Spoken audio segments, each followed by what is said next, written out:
nagaan isiniif haa ta'u. Yesus Kiristoosidhaaf galanni guddaan haa ta'u. Ameen ameen.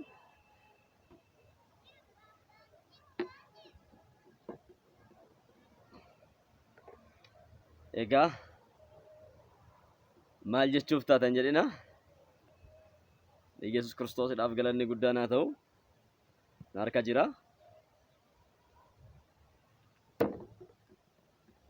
Ani kanan dhoofne. Ani kanan dhoofne. Kanan dha'e kana. Isa kanan dha'e. Ofumaa ishii xiyyiti.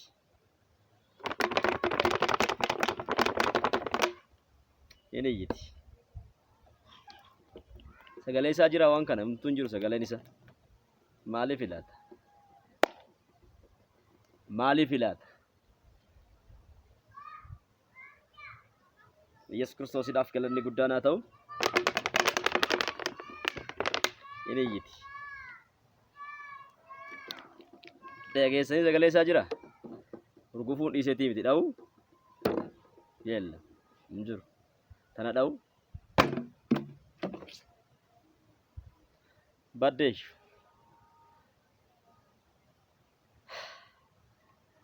Har'a Waaqayyo waa si barsiisa. Beekumallee yoo dhooftani nan dandeessu irraafamti.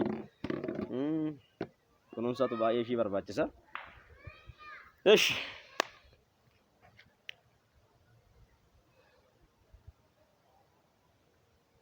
Yesus Kiristoosidhaaf galanni guddaan haa ta'u. Ameen ameen ameen. Har'a Waaqayyo duwwaa kanaa fi guutuu kanaan waan sin barsiisuu qaba. Inni kun guutuudha. Isheen tun duwwaadha.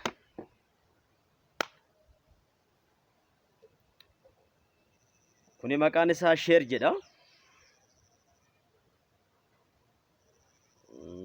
Kuni maqaan isaa salaam jedha. Maqaan isaanis garaagara. Yesus Kiristoosidhaaf galanni guddaan haa ta'u. Waa isinitti himuuf har'a waa isin barsiisuu barbaade. Mee maal dubbachuu barbaade laata har'aan?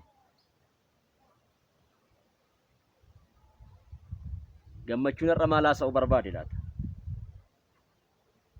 Maal isinitti dubbachuu barbaade laata? Maayyiti ijoollee. Duwwaa fi guutuu wal cinaa qaba. Tana iyyisiisu. Inni iyyiti ishii. Waan takka sagalee hin qabu. Daanis isheen urgufamti. Kan dhaabee sabe. Kan urgufamu ishii. Kan dhaabee kana. Kan urgufamu taane.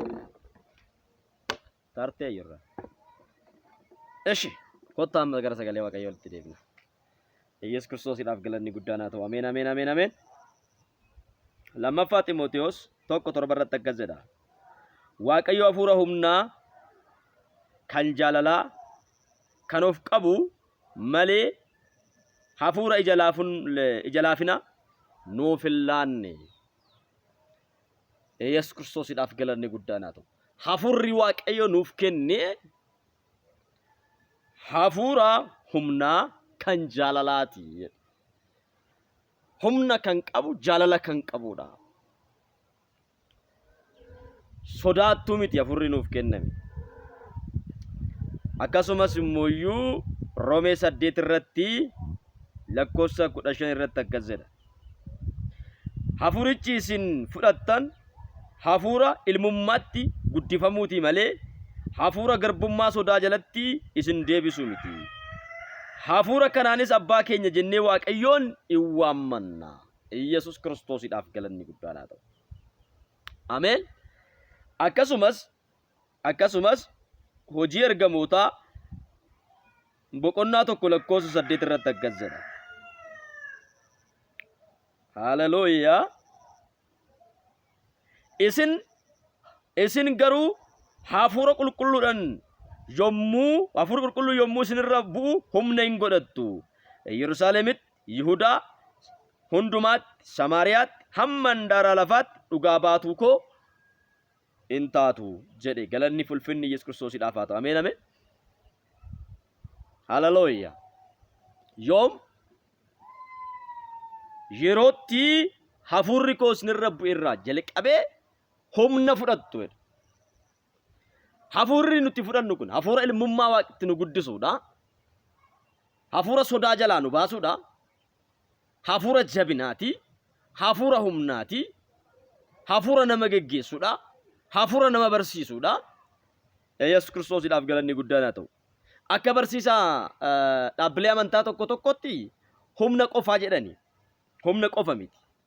In barsiisas. In gorsas. Yesuusiidhaaf galanni guddaan haa ta'u. Ameen ameen. In barsiisas. In gorsas. In geggeessa. Hin ifata. Hin leenjisa. Hin agarsiisa. Yesuus Kiristoosiidhaaf galanni guddaan haa ta'u. Ameen ameen. Kanaaf hafuura qulqulluu kanaan macaafni qulqulluu maal jedhaa gooftaan keenya Yesuus Kiristoos bartoota isaatiin maal jedheeni humnicha akka fudhattanitti Yerusaalem keessaa maal hin ta'inaa hin bayinaa jedhee isaan abboome. Humna isin barsiisu kana hafuura isin barsiisu kana hafuura humna isiniif ta'u kana hafuura jabina isiniif ta'u kana hafuura isin geggeessu kana osoo hin fudhatin hin bayinaa. Yesuusiidhaaf galanni guddaan haa ta'u. Ameen ameen. Waaqayyo afaan Iyu'eelitiin Iyu'eel 2:28 irratti karaa raajicha Iyu'eelitiin immoo maal jedhee Yesuusiidhaaf galanni guddaan haa ta'u. Foon qabeessa hundumaa irratti hafuura koo nan dhangalaasaa jedhe gooftaan Yesuus Kiristoos. Karaa raajicha Iyu'eelitiin dubbatameera jechuudha. Iyu'eeliin Waaqayyo Iyu'eeliin fayyadamee foon qabeessa hundumaa irratti maalan godhadhe hafuura koo nan dhangalaasaa. Hafuura kootiin hin guutamu. Ilmaan keessan, intaloonni keessan, manguddoonni keessan jedhee kutaa sana irratti sagalee Waaqayyoo dubbataa jechuudha. Hafuura qulqulluudhaan guutamaa. Eshi Efesoon irratti immoo akkas jedha. Yesuus Kiristoosiidhaaf galanni guddaan haa ta'u. Ameen ameen. Yesuusiidhaaf galanni guddaan haa ta'u. Efesoon irratti qooda kana hafuura qulqulluudhaan guutamaa malee dhugaatii biraatiin maal hin ta'inaa hin machaa'inaa. Dhugaatii biraa dhugdanii hin machaa'inaa. Qooda isaa maal godhaadha? Hafuura qulqulluudhaan guutamaayi. Yesuus Kiristoosiidhaaf galanni guddaan haa ta'u. Ameen. Maalaan guutamaa jedha? Hafuura qulqulluudhaan guutamaayi. Yesuusiidhaaf galanni guddaan haa ta'u. Hafuura qulqulluudhaan guutamaayi. Hafuura qulqulluudhaan guutamaayi. Dhugaatii biraatiin machooftanii of wallaaluu irraa waan biraatiin wanni biraa isin guutuu irraa hafuura qulqulluudhaan guutamuu isinii wayyaadha. Eshi tokkoffaa Yohaannis 2:27 irratti akkas jedha. 26 irraa kaasee waa'ee warra karaa irra isin kaachisutti jiraniif isiniif nan caafa. Hafuurichi humna bichaa miti isiniin jedheera. Barsiisadhas. Kutaa kana keessatti in agarsiisa. Qaama Waaqayyo Abbaa keessaa isa tokkodha. Waaqayyo Abbaa, Waaqa Ilmaa, Waaqa Hafuura Qulqulluu jedhameera. Waaqa inni mataa isaatti jechuudha. Hafuura kanaan guutamaa jedha macaafni qulqulluun. Warra karaa irra isin kaachisaniif immoo inni isin barsiisaadha. Barsiisadha. Dibanni isin isa irraa fudhattan garuu isin keessa in jiraata. Inni waa hundumaa isin hin barsiisa. Namni isin barsiisu hin barbaachisu. Hafuurri isaa inni dibata jedhame kuni waa'ee waan hundumaa isin hin barsiisa. Barsiisni isaas dhugaadha, sobni keessa hin jiru. Egaa akkuma inni isin barsiisetti isatti immoo maal godhaa? Jiraadhaa jedhee hafuurri Waaqayyoo kun barsiisaa akka inni ta'e dubbata jechuudha. Amanaan gooftaa Yesuus Kiristoositti gaafa amanirraa jalqabee hafuura qulqulluudhaan guutamuu qaba. Yesuusiidhaaf galanni guddaan haa ta'u. Guutamuu qaba. Namni hafuura qulqulluudhaan hin guutamne akka ishee Aalaandii tanaati. Wacci akkanuma. Homtuu keessa hin jiru. Akkanumaan wacci. Safara balleessite. Akkanumaan wacci homtuu keessa hin jiru. Faayidaa tokko hin qabu. Akkanumaan wacci. namni hafuura qulqulluudhaan hin guutamne jireenyi isaa kan waa hin baafne galabaadha. Galabaadha. Gatii tokko hin qabu. Galabaadha. Faayidaan kenna. Bantumtuu keessaan jigu. Duwwadha.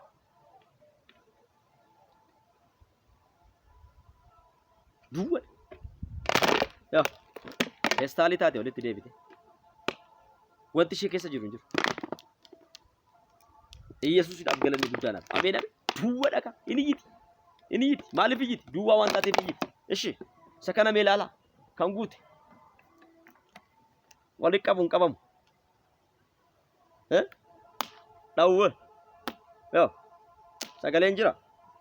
Tatanaa laalaa sagalee ishee hodhaan. Badhee baxabbaxaa jirti laa.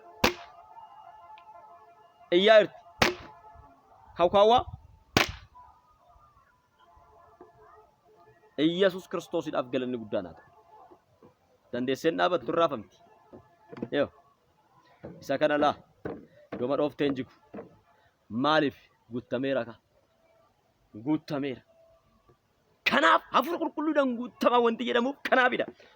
Jireenya hojjetaa Waaqayyoodhaa Phexrosin ilaalaa. Phexros hojii ergamootaa boqonnaa lamarratti osoo hafuura qulqulluudhaan hin guutamin dura Gooftaa keenya Yesuus Kiristoosin gaafa fannisan dubartiin takka dhuftee waa'ee Yesuus ati isa wajjin jirtaan ara hin jiru ani isa faana hollachuu jalqabe. Irraafame. Dubartii takka afootti raafame. Ila amma kan amma hafuura kootiin afuufee nan jissa. Nan afuufe. Ishi kana'oo hafuura kootu cita malee waan takka. Ishee tana garuu afuufee nan jissa.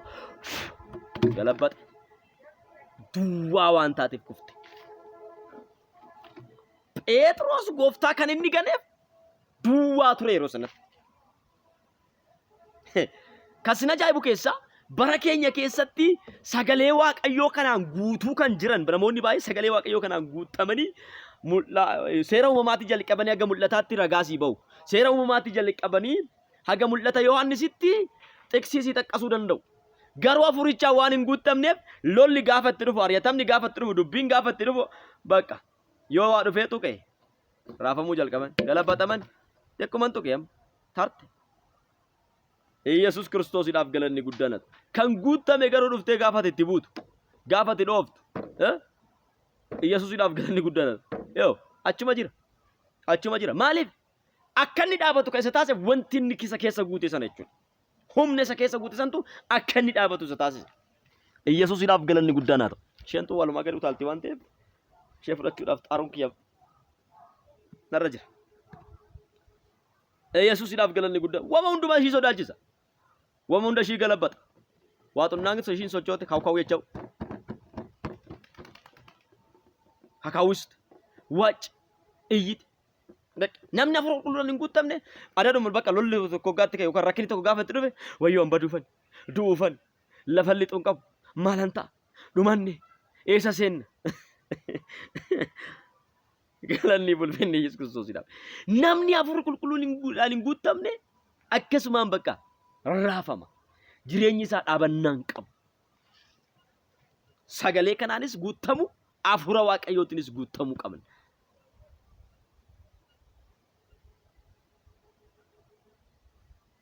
Sagalee duwwaa beekuun keessayyuu sin geessine. Hafuurichaan guutamuun si barbaachisa. Waa'ee Yesuus hin beeku Phexros sirriitti beeka. Jala taa'ee barateera. Barumsa waan tokko itti namni barateera. Yesuusidhaaf galanni guddaadha. Waa'ee Yesuus gattaa'ee barateera. Sirnaan barate waa'ee Yesuus. Yesuusidhaaf galanni guddaadha. Hin dandeessu isaa teessee hin dandeesse. Hin galafatamti. Yesuusidhaaf galanni guddaadha. Ameen. Haala kam keessattuu hin dhaabata namni Waaqayyoon hafuura Waaqayyootiin guutame. Rakkina kam keessattuu hin dhaabata namni hafuura Waaqayyootiin guutame. Lola kam keessattuu hin dhaabata namni hafuura Waaqayyootiin guutame. Cimsee isa dhaaba sagalichi gaafa san. Amma attifiraa jedhameera jedhanii sagalee waaqayyoo keessaa ragaa sii ba'u. Wanti isaan sodaachisu gaafa dhufe garuu jalqaba atti firaa jedhanii kan dubbatan san yookaan immoo hin sodaatin jedhanii warra lallaban santu gaafa rakkinni dhufu wanti nama sodaachisu gaafa dhufu isaantu dursa baqata. Atti firaa jedhanii lallabanii dhume. Atti firaa biloo sabkwaan. Hin sodaatin jedhanii lallabaniiru garuu isa lallabanitti dhaabachuu hin dandeenye. Baalaanii bubbee dhufee kuffisee. Bakka waan irraa barattu. Anaa mamtu ishiin tunne bubbeen dhufee achas qilleensa'ee jennaan galabbatamte. Amma kun jigee yoosani waa takka bubbeen fe'aa dhufu hin jigu. Yesuusidhaaf galanni guddaanaaf hin jigu. Maaliif guutameera. Guutameera yoo ati dhoofte wacu. Amma sun amma isaa dha'ee ishii tollata la. Kanan dha'ee isaan yoo ka hollatu ishiin. Hin guutamne duwwaa waan jirtuuf. Namni hafuura qulqulluudhaan yoo guutamuu baate akkuma kana jechuudha.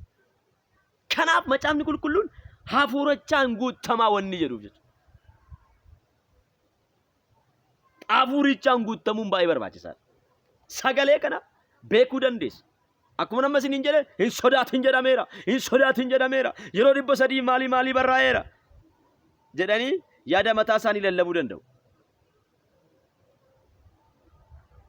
Garuu gaafa lolli dhufe, gaafa rakkinni dhufe, gaafa ari'atamni dhufe kan dura baqatu isaan. Warra hin guutamin. Warra hafuurichaan hin guutamin. Sagalee bichaadha warra guutaman. Sagalichi si keessatti hidda akka godhatu yoo barbaadde, sagalichi si keessatti humna akka godhatu yoo barbaadde, sagalichi cimsee akka si dhaabu yoo barbaadde, hafuura qulqulluudhaan guutamuutu sirra jira. Namni sagalee koo dhaga'ee akka isaatti hin jiraannedha. Macaafni qulqulluun Maatiyos 7 irratti Yesuus Kiristoosiidhaaf galanni guddaan haa ta'u. Maatiyos 7:24 irratti namoota lamaan tokko dubbata. Namoota lamaan tokko dubbata. Ilaala bubbee waan godhaa jiru laala. Ilaala. Hin guutamne. Kanaaf bubbeen afarsaani. Yesuusiidhaaf galanni guddaan. Amma isatu qabee dhaabe. Achitti as dha'ee kuni qabee dhaabe amma akka ishiin hin kufne. Bubbee tafarsaa. Duwwaa waan taateef duwwaadha. Duwwaadha. Isheen tuni duwwaadha. Walamaan hin kaasu isa. Abboo akkanatti ulfaadha. Guutamaa akkanatti ulfaadha maqaa Yesuusii. Akkasidha. Yesuus egaa namni dubbii koo dhaggeeffatee akka isaatti hojjetu hundinuu nama ogeessadha. Namni dubbii koo dhaggeeffatee akka dubbii kootti hojjetu inni maalidha? Nama ogeessadha. Dubbii Waaqayyoo erga dhageenye akka dubbii Waaqayyootti maal gochuudha? Hojjechuun nurra jira. Akka dubbii Waaqayyoo jedhutti jiraachuun nurra jira. Dubbiin Waaqayyoo maal jedha? Hafuura qulqulluudhaan guutamaa jedha. Yesuus Kiristoos bartoota isaatiin akkas ammaaf illee waan isinitti himu baay'een qaba garuu maal gochuu hin dandeessan? Baachuu hin dandeessan jedheen. Waan isinitti himu kana hundumaa amma baachuu hin dandeessanii.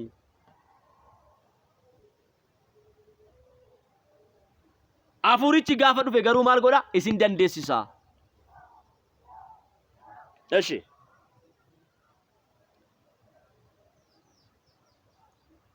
Bokkaan roobee lolaan lola'ee qilleensus qilleensee mana sanatti bu'an. Manichi garuu hundeen isaa dhagaa hin sochoone irra waan dhaabatee fi hin jigne. Inni lammaffaan garuu bubbeen dhufeennaan raase akkuma kana raasaa jiru laala. Galabbate. Lolaan dhufe. Raase. Galabbate. Kan itti bu'e hundumtuu majiksa. Bubbeen Atarraayu galabbataa jira. Humna hin qabdu. Duwwaadha waan taateef. Kanaaf hafuura Waaqayyootiin hin guutamne yoo taate jireenya kiristaanummaa keetti duwwaadha jechuudha. Kiristaana ta'e namni hafuura qulqulluudhaan hin guutamne duwwaadha jechuudha. Kana sitti maalu dhaga'i. Hin guutamtee hin jirtu yoo ta'e duwwaadhaati. Jireenyi kee duwwaadha. Namni hafuura kanaan hin guutamne nama hin guutamin dura dhaabatee ittiin mormus ittiin falmuus hin danda'u. Ittiin mormuufis ittiin falmuufis nama hafuura waaqayyootiin guutame mormuu gorsuuf duraan dursitee maaltu si barbaachisa? Hafuurichaan guutamuutu si barbaachisa. Yesuusiidhaaf galanni guddaan haa ta'u. Hafuurichaan guutamuutu si barbaachisa. Yeroo baay'ee namoonni hafuura qulqulluudhaan hin guutamne waldaa kiristaanaa keessatti oodiitaroota maqaa kan namatti baasu isaani. Kuni maaf kana ta'e, suni maaf kana ta'e, kuni maaf kana ta'e jedhanii bakka wama xiqqoo qabatanii maqaa kan namatti baasan isaani. Muufachuu yoo ta'e kan muufachuu danda'u isaani. Battalumatti muufatu, salphumatti aaru, wama xiqqootu isaan aalsa. Jireenya daa'imaa jiraatu.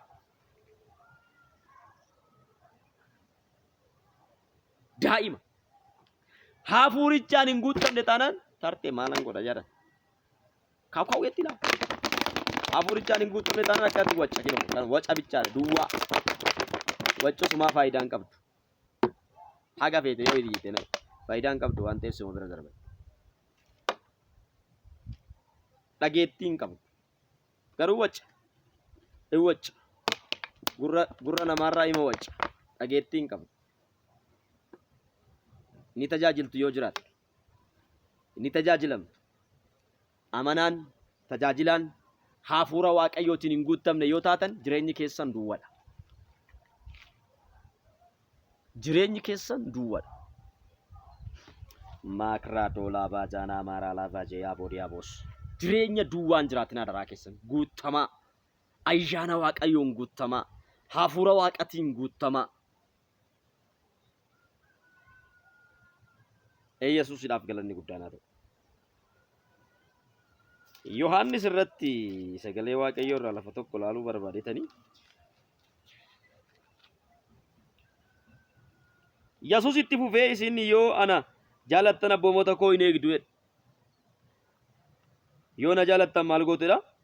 Abboomota koo hin eegdu. Ani abbaa nan kadhadhaa innis bara baraan isin biraa akka jiraatuuf kan biraa kan isiniif dubbatu isiniif hin kenna. Yoo isin na jaalattan maal gootudha? Abboomota koo hin eegdu. Abboomii waaqayyoo eeguun jaalala irratti hundaa'a. Hin jaalatta yoo ta'e abboomii isaa eegda. Hin jaalattu yoo ta'e hin eegdu. Yoo jaalatte eegda. Abboomota isaa kan eegdu yoo ta'e immoo ati abboomii isaa kan eegdu yoo ta'e immoo ani abbaa isiniifan kadhadha jedhe Yesuus. Yoo isin abboomii koo kan eegdan taatanii ani immoo abbaan isiniif kadhadha. Inni yeroo hundumaa akka isin bira jiraatuuf immoo iyyuu kan isiniif dhaabatu abbaan immoo maal godha isiniif erga. Innis maalidha? Hafuura qulqulluudha. Inni isiniif dubbatu kuni hafuura dhugaati. Biyya lafaa waan isa hin argineef isa hin beekneefis isa hin fudhachuu hin danda'ani. Biyyi lafaa waan isa hin argineef waan isa hin beekne isa fudhachuu hin danda'ani. Isin garuu inni isinii wajjin waan turuuf isin keessas waan jiraatuuf isa hin beektu. Hafuurichi gaafa dhufu isin faana tura isin keessa jiraata Yesuus. Iddoon buufata isaa, iddoon jireenya isaa isin keessa, iddoon turtii isaa isin keessa. Hafuurichi isin keessa jiraata. Hafuurri waaqayyoo kun iddoon buufata isaa eessa? Laphima keenya numa keessa buufata jechuudha. Manni qulqullummaa waaqayyoodha nuyi waan ta'eef iddoon buufata hafuura waaqayyoos nuyidha. Hafuurri waaqayyoodha akkamitti yoo kam nu keessa buufachuu danda'a? Akkamiin nu keessa buufachuu danda'a? Yoo naan jettanii yoo nuti jireenya dhugaa waaqayyoof jiraachuu dandeenya. Sagalee waaqayyoodha akkuma jedhu Phexros irratti ani qulqulluu akkuma ta'e isinis adeemsa keessan hundumaan qulqulloota ta'a jedhee sagalee waaqayyoo dubbata. Phexros 3:16 irratti jechuudha. Tokko 16 irratti jechuudha. Phexros tokkoffaa tokko 16 irratti akkas jedha. 15 irraa kaasee jechuudha. Akkas jedha. Inni isin waame qulqulluu akkuma ta'e isinis adeemsa keessan hundumaan qulqulloota ta'a. Caafanni qulqullaa'aa keessatti ani qulqulluu waan ta'eef isinis immoo qulqulloota ta'a jedha. Agartanii jireenya qulqullummaa gaafa isin jiraachuu eegaltan, jireenya dhugaa gaafa isin jiraachuu eegaltan, waaqayyo wajjin gaafa isin jiraachuu eegaltanii hafuurri waaqayyoo isin keessa buufata. Hafuurri waaqayyoo isin keessa buufata. Isin mana qulqullummaa waaqayyootidha. Qorontos 3:16 immoo isin mana qulqullummaa waaqayyootidha. Afurri waaqayyoos immoo isin keessa buufataadha. Mana qulqullummaa waaqayyoo kana immoo xureessuu hin qabdan. Manni qulqullummaa waaqayyoo maalidha waan jettan dhagna keessan kana. Amma namoonni baay'een kun foon koo waa'ee hin baasu. Hafuura kootiin waaqayyoon waaqeffadha jedha. Afurri eessa buufata afur? Dhagna kana keessa buufata. Waaqayyoo dhagna kanaaf hin yaadadha macaafni qulqulluun. Bubbeen afarsaara agartani. Kan hin guutamne waan taateef. Haaleluyyaa. Iddoon buufata waaqayyoodha. Iddoon buufata waaqayyoo dhagna keenya isa kan foonii kana keessa buufata. Dhagni keenya inni kan foonii kun waaqayyoof qulqullaa'uu qaba. Dhagna keenya isa kan foonii kanam kan sagaagallu, kan somnu, kan hannu, kan saamnu, kan nama ajjeesnu yoo ta'e afurri waaqayyoo nu keessa hin jiraatu. Kan amannu, maqaa nama kan balleessinu, kan nama ari'atan yoo ta'e keessa hin bu'u. Afura koo ta'u waaqayyoof qulqulleessan. Afurri waaqayyoof qulqullaadha. Afurri kee jalqabaayyuu waaqayyoof adda kan bahedha. Afurri kee jalqabaayyuu waaqayyoof barbaada simatu kamsa malee. Garuu waaqayyoonaaf qulqulleessa addanaa baasaa akkasiniin jedhu dhagna keessanii. Dhagni keessan waaqayyoof qulqullaa'uu qaba. Waa'ee dhagnaa irratti namoonni ilaalcha baay'ee qaban. Dhagnuma keenya kana jechuudha namoonni ilaalcha baay'ee qaban. Dhagna kanaaf namoonni baay'ee bakka hin qabaniif, iddoon qabaniif garuu macaafni qulqulluu waa'ee dhagnaa maal jedha? Eshi.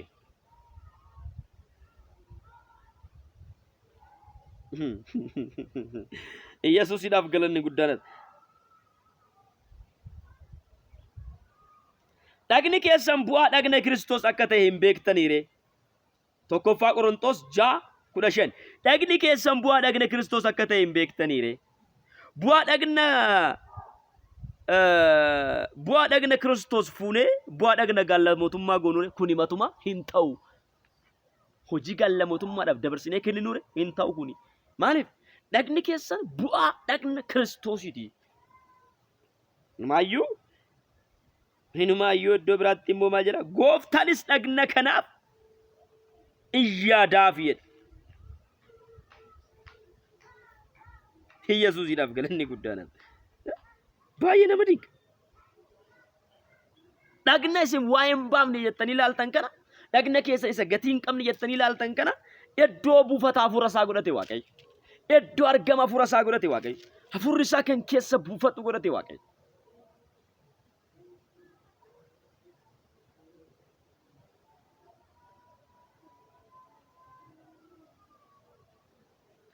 Dhagni keessan lakkoofsa 19. Dhagni keessan mana qulqullummaa hafuura qulqulluu isa isin keessa jiru ta'uusaa hin beektaniire. Hafuura kanas immoo Waaqayyo biraa argattan. Mana qulqullummaa hafuura isaas erga taatanii isin kan ofii keessanii miti. Waaqayyo gatiidhaan waan isin bitateef kanaafis guutummaan dhagna keessanii waan inni ittiin galateeffamu hojjetu. Dhagni keessan galata Waaqayyootiif haa ta'u. Guutummaan dhagna keessanii ulfina Waaqayyootiif haa ta'u jedha. Yeroo baay'ee namoonni sagaagalan, namoonni wantoota adda addaa keessa galan, namoonni kufaatii adda addaa keessa seenan dhagni isaanii kan gatii hin qabne jedhanii waan yaadaniif. Dhagni keenya kanaaf Kiristoos hin yaada. Dhagni keenya bu'aa dhagna Kiristoositi. Dhagni keenya iddoo buufata hafuura Waaqayyooti. Yesuusidhaaf galanni guddaan haa ta'u. Ameen ameen.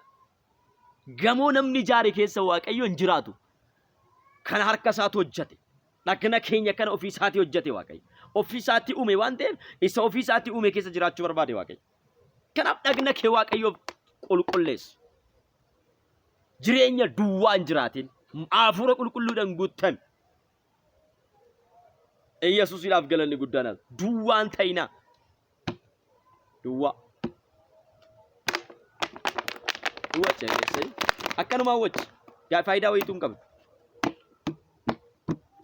Faayidaa wayiitu hin qabdu. Isa kana garuu quba lamaan ol kaasuudhaaf hin danda'u. Guutuudha. Sirnaan qabeen kaasa. Atti ulfaata. Amma daqiiqaa muraasa akkana qabadheen turu. Maaliif kana dhukkubsuu danda'a? Ishee kana garuu halkanii guyyaa akkana qabadhee son taa'e wanta akka uumaa takka hin jiru. Maaltu keessa laale? Duwwaadhaan ulfaatti. Ulfaatina wayiitu hin qabu. Inni kun garuu harka koo irratti dhiibbaa fiduu danda'a. Ulfaata. Ulfaata. Yoo. Ulfaata.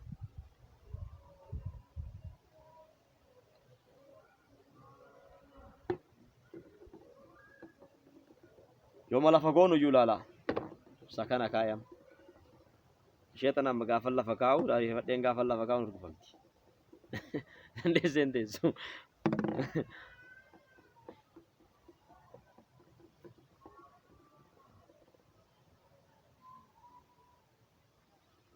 Yoo lamaan isaanii qixxee lafaa kaa'u. Isheen amma yoo biraa rukufamaa jirti inni mataa. Raafamaa jirti. Jireenyi keessan raafamaa kan jiru hafuurichaa waan hin guutamneef. Hafuura qulqulluudhaan gaafa guutamte jireenya kiristaanummaa keessatti cimtee dhaabachuu dandeessa. Cimtee dhaabachuu kan dandeessu yoo hafuurichaan guutamte.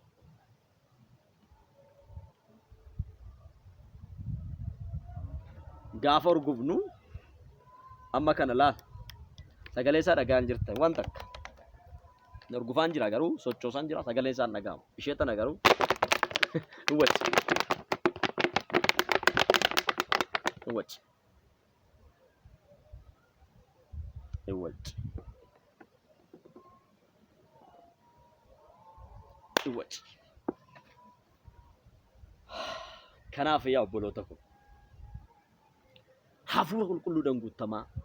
Namni hafuura qulqulluudhaan hin guutamne jireenyi isaa akkasuma waca duwwadha. Iyya duwwadha. Amma kana lamaan as kaa'ee kanneen lamaan keessaa gaafa afuufu kamtu jiga. Isheen galabatamte tarte.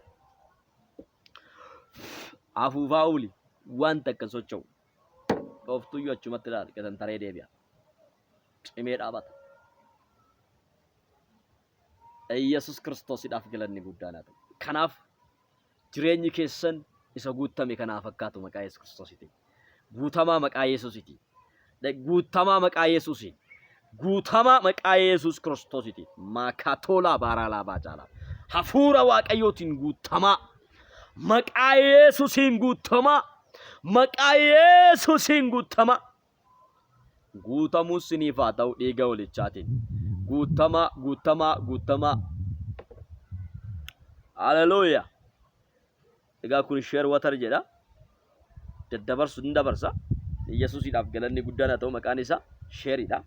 Warra kaaniifis hin dabarsa jechuudha. Isheen kun salaam jetti. Nagaadha jechuudha. Nagaan ishee kun kan warra biraaf hin dabarre yoo ta'e maal faayidaa qaba? Nagaan isheedhaa kun warra kaaniif kan hin geenye yoo ta'e maal waa'ee qaba? Faayidaa wayituu hin qabu. Faayidaa wayituu hin qabu. Gooftaan keenya baree dhaabatee xaal tokko akkanatti ilaale arbuu tokko. Arbattiin gaafa laalu baay'ee miidhagdi waan ta'eef arbuu tanarraa waa hin argadha jedhee dhaqe. Gaafa dhaqu asin amma alandi kun lamaan gaafa laaltanii lamaanuu bishaan qaba fakkaata. Guutuu fakkaata. Dhuftanii gaafa sin dhuguudhaaf gaafa sin dhuftanii too jettanii gaafa sin fuutanii duwwaa bantan minim humtuun jiru. Yesus Kristos harbuu sana maal jedheeni bara bara rumtuu asirraa nyaatiin jedhee abaaree biraa deemin gogsi. Abaaree ishii gogsi. Kan dheebote soo dhufe amma kanaa fixaa hin fixu. Yesuusiidhaaf galanni guddaadha.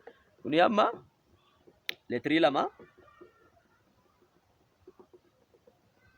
Leetirii lama. Nama lama guyyaa tokkoon oolchu lafa deebisetti caalaa oolchu.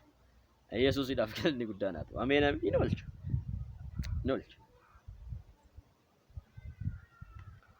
Afur taatan akkanaa tana isheen. Tana afur ta'a. Yesuusiidhaaf galanni guddaan haa ta'u. Ishee tana afur ta'a. Ishee tana afur isheetan afur waan ta'uufi si oolchiti guyyaa takka lafa dheebisaatti Yesuusiidhaaf galanni guddaan tan afur hin ta'a jechuudha kun amma gaafa qooddamu tuna tan afur ta'a tun ofiinuu hin qabdu maal qooddi ofiifuu hin qabdu waan ta'eef jechuudha duwwaan duwwadhaaf ballaan ballaa hogottote lamaan isaanii wal fudhatanii faayidaan qabdanii deema.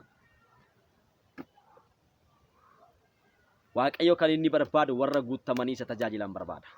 Hafuura isaatiin warra geggeeffaman barbaada. Kutaa tokko dubbisee tan xumura.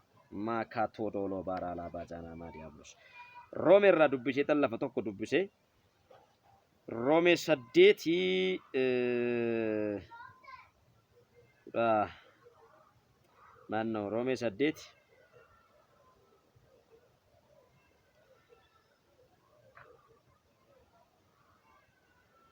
Kudafur warri hafuura waaqayyootiin geggeeffaman hundinuu ilmaan waaqayyooti. Warri maaliin geggeeffaman? Hafuura waaqayyootiin warri geggeeffaman hundinuu ilmaan eenyuti? Ilmaan waaqayyooti. Hafuura waaqayyootiin kan hin geggeeffamne hoo ilmaan waaqayyoo ta'uu hin danda'an.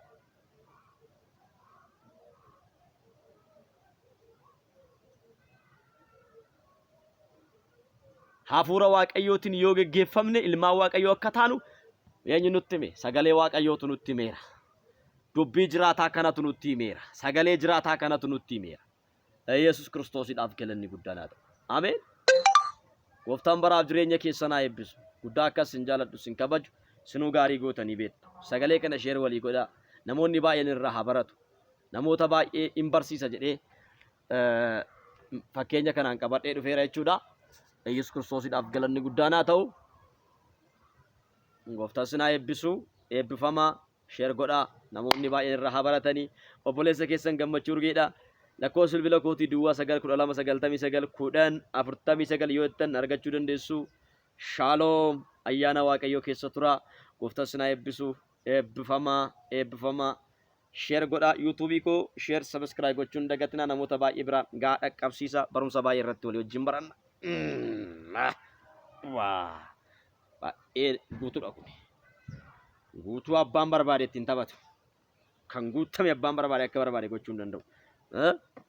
Mee kan taana afuufee kuffisee danda'a? Hin danda'e. Taarte isiinis waan hin guutamneef deemte. Guddaan kun xiqqaas ta'u guddaa yoo hafuura qulqulluudhaan hin guutamin faayidaa hin qabu. Dhimma kufa.